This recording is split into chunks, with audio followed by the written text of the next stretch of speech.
Hi hello నమస్తే welcome to Telugu one this is దివేశ్రీ.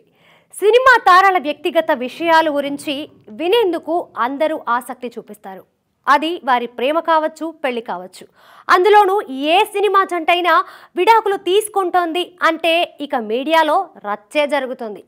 సంసార జీవితంలో ఒడిదుడుకులు, అభిప్రాయ భేదాలు రావడం ఎంతో సహజం. సాధారణంగా ఏ జంటకైనా ఎదురయ్యే అనుభవాలివి. కానీ సెలబ్రిటీస్ విషయంలో ఇలాంటివి జరిగితే అది పెద్ద సెన్సేషన్ అయిపోవడం మనం చూస్తున్నాం. సినిమా తారాల విషయంలో ఏ చిన్న ఆధారం దొరికినా గోరంతను కొండంత చేసి ప్రచారం చేయడం పరిపాటి అయిపోయింది. మీడియా విస్తరించడం, దానికి సోషల్ మీడియా కూడా తోడవడంతో చీమ చిటుక్కుమన్నా దాన్ని ఓ ఆటం బాంబు పేలింది అన్నంత రేంజ్లో ప్రచారం చేస్తున్నారు. తాజాగా అలాంటి ఘటనే బాలీవుడ్లో జరిగింది. అభిషేక్ బచ్చన్, ఐశ్వర్య రాయ్ బచ్చన్ 17 సంవత్సరాల క్రితం ప్రేమ వివాహం చేసుకున్నారు. వీరికి 12 సంవత్సరాల ఆరాధ్య అనే పాప కూడా ఉంది. ఆదర్శవంతమైన జంటగా అభిషేక్, ఐశ్వర్యలకు మంచి పేరుంది. బచ్చన్ ఫ్యామిలీ అంటే ఇండస్ట్రీలో ఒక గౌరవం ఉంది. దాన్ని కాపాడుతూ ఈ జంట తమ వైవాహిక జీవితాన్ని కొనసాగిస్తున్నారు. అయితే ఈ మధ్య కాలంలో అభిషేక్, ఐశ్వర్య విడాకులు తీసుకోబోతున్నారంటూ రూమర్స్ బాగా వినిపిస్తున్నాయి. ఈ రూమర్ వెనుక బలమైన కారణాలంటూ ఏమీ కనిపించలేదు. ఇక చిన్న రూమర్ వచ్చింది అంటే ఆ తరువాత ఏ కారణం దొరుకుతుందా, ఆ రూమర్ని మరింత బలంగా స్ప్రెడ్ చేయడం ఎలా అని ఆలోచిస్తున్న వారికి చిన్న క్లూ దొరికింది. అదేమిటంటే నవంబర్ 1న ఐశ్వర్య రాయ్ పుట్టినరోజు. అభిషేక్ ఆమెకు సోషల్ మీడియా ద్వారా పుట్టినరోజు శుభాకాంక్షలు తెలియజేశాడు.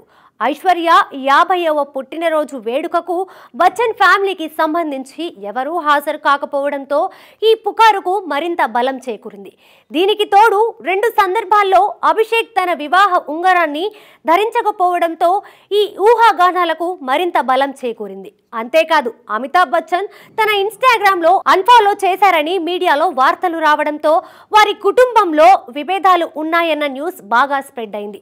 కాగా ఇటీవలే ఐశ్వర్య తన కూతురుతో కలిసి పుట్టింటికి వచ్చేసిందనే వార్తతో అభిషేక్, ఐశ్వర్య విడాకులు తీసుకున్నారని కన్ఫర్మ్ చేసుకున్నారు. ఇదిలా ఉంటే బచ్చన్ ఫ్యామిలీ ఇప్పుడు వినిపిస్తున్న వార్తలకు ఫుల్ స్టాప్ పెట్టింది. అమితాబ్ మనవడు అగస్త్యానంద నటించిన the Archies premier షోకు Abhishek, Aishwarya, ఆరాధ్య కలిసి హాజరయ్యారు. వారు రెడ్ కార్పెట్ పై నవ్వులు చిందిస్తూ నడిచి రావడం చూస్తే మీడియాలో వినిపిస్తున్న వార్తలన్నీ అవాస్తవాలేనని అర్థమవుతుంది. అంతేకాదు, అమితాబ్ బచ్చన్ తన కొడుకు, కోడలతో కలిసి ఫోటోలకి ఫోజులిచ్చారు. దీంతో గత కొంతకాలం నుంచి సీరియల్గా వస్తున్న అభిషేక్, ఐశ్వర్య విడాకుల ఎపిసోడ్కి శుభం కార్డు పడినట్టయింది.